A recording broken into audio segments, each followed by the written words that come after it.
Assalamualaikum warahmatullahi wabarakatuh. Eh, di sini saya perwakilan dari kelompok 7 akan mempresentasikan tentang rule beating. Adapun anggota kelompok kami, yang pertama ada Muhammad Yusnir Fahmi, yang kedua ada Muhammad Udin, yang ketiga ada Ali Maulid Syah, yang keempat ada Fajar Putra Ramadan, yang kelima ada Muhammad Fahmi Aminur Rahman.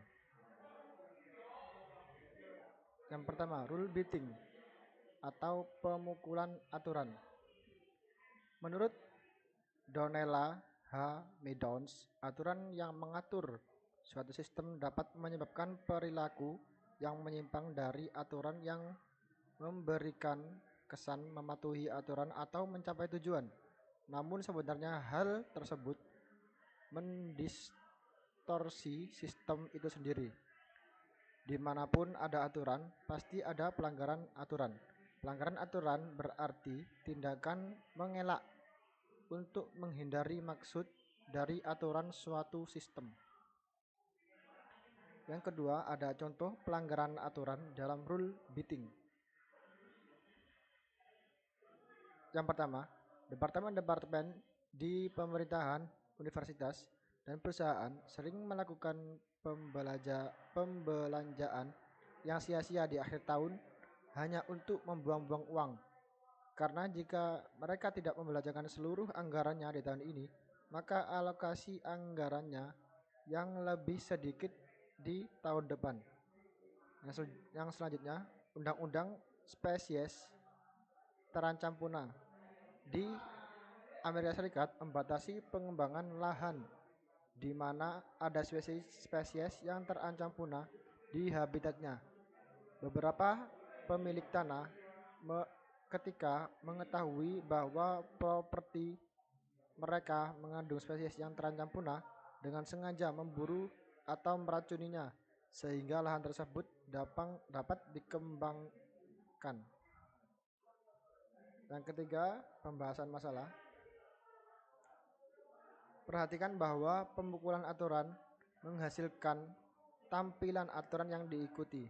Salah satu contoh adalah pengemudi mematuhi batas kecepatan ketika berada di sekitar mobil polisi saja. Hukum yang tersurat terpenuhi, namun semangat hukumnya tidak.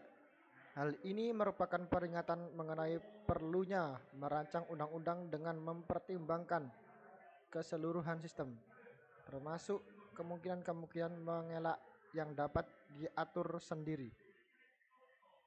Pemukulan terhadap aturan biasanya merupakan respons dari tujuan yang lebih rendah dalam suatu hierarki terhadap aturan yang terlalu kaku, merusak, tidak dapat dilaksanakan, atau tidak jelas dari atas.